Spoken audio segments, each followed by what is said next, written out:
igituma mfunze nuko nicaye abana mu gihe cya jenoside yakorewe abatutsi, ababurozi bagapfa.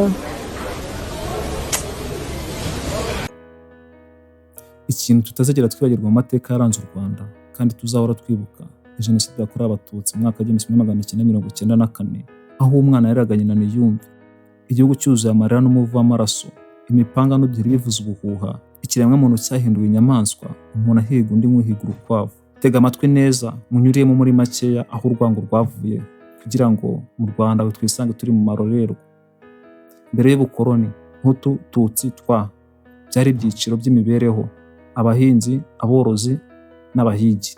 Kuba uri umuhutu nuko wabaga uri umuhinzi, kuba uri umututsi nuko wabaga uri umworozi, kuba uri umutwa nuko wabaga uri umuhigi cyangwa umucuzi. Umuntu yashoboraga guhindura icyiciro bitewe n'uko abayeho. Yashoboraga korora cyangwa se gutunga akaba yakitwa umututsi, yashoboraga kuba yaba umuhinzi akitwa umuhutu, cyangwa se akaba umuhigi akitwa umutwa. Ariko ikibabaje nuko atari ko byakomeje, nyuma byaje kuba bibi cyane, aho kwitwa umututsi byaje kuba ikibazo gikomeye, benshi bakaburira ubuzima.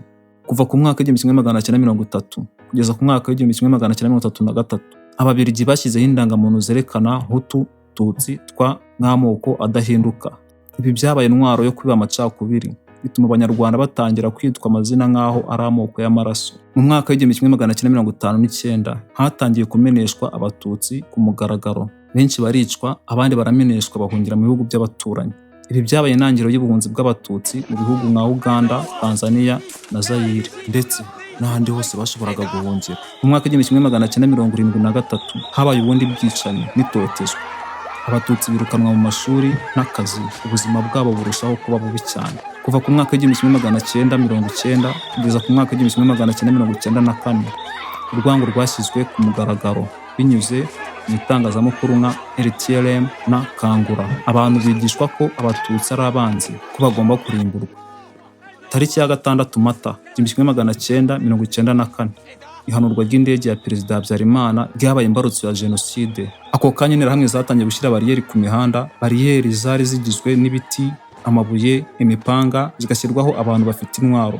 Umuntu wese uhageraga yarahagarikwaga agasabwa indangamuntu. Iyo yerekanaga ko ari umututsi yahitaga yicwa ako kanya. Imidugudu yarasenywe, inzu z'Abatutsi zarasenywaga, imitungo yabo ikanyagwa, abagore n'abana baricwaga kimwe n'abagabo.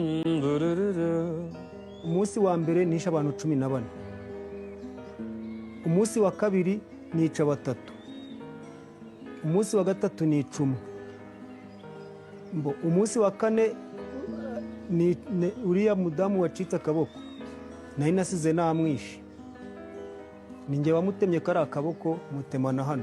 Interahamwe zakoraga iki? Interahamwe zari imitwe y'abasivile bateguwe n'ubutegetsi, bigishwa kwica, gukoresha imipanga n'amahiri. Bari abaturanyi, inshuti cyangwa abantu basanzwe mu midugudu, ariko bahinduwe abicanyi.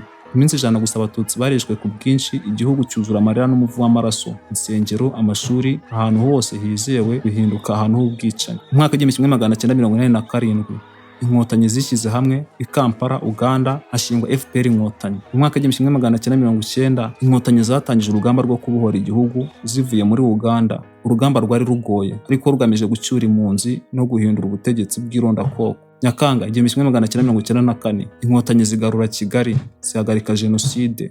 Ubutwari bwabo bwahagaritse ubwicanyi, bwongera guha Abanyarwanda icyizere. Nyuma y'ubwicanyi, Abanyarwanda basigaye bafite ibikomere bikomeye. Abantu benshi bari barabuze imiryango yabo, igihugu cyari cyuzuye imfubyi n'abapfakazi. Ariko ntibacitse intege, bubatse igihugu gishya, hashyizweho inkiko gacaca kugira ngo zitange ubutabera, ibiganiro by'ubwiyunge kugira ngo abantu bongere kubana mu mahoro. Kigali yongeye kubakwa, amashuri mashya yubakwa, imihanda mishya ishyirwaho, igihugu cyongera kuba urumuri rw'amahoro. Uyu munsi twibuka abacu bazize jenoside yakorewe Abatutsi, twibuka kugira ngo tutazibagirwa, kugira ngo ntibizongere.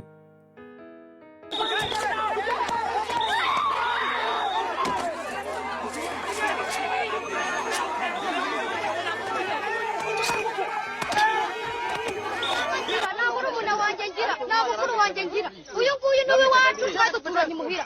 Uyu nguyu rero yise ma data mubona. Jana natwe duhunga mubona. Il n'a pas de maman, il n'a pas de papa. Et celui-ci a participé au massacre de son papa. Uyu mwana wanjye ntabwo njika.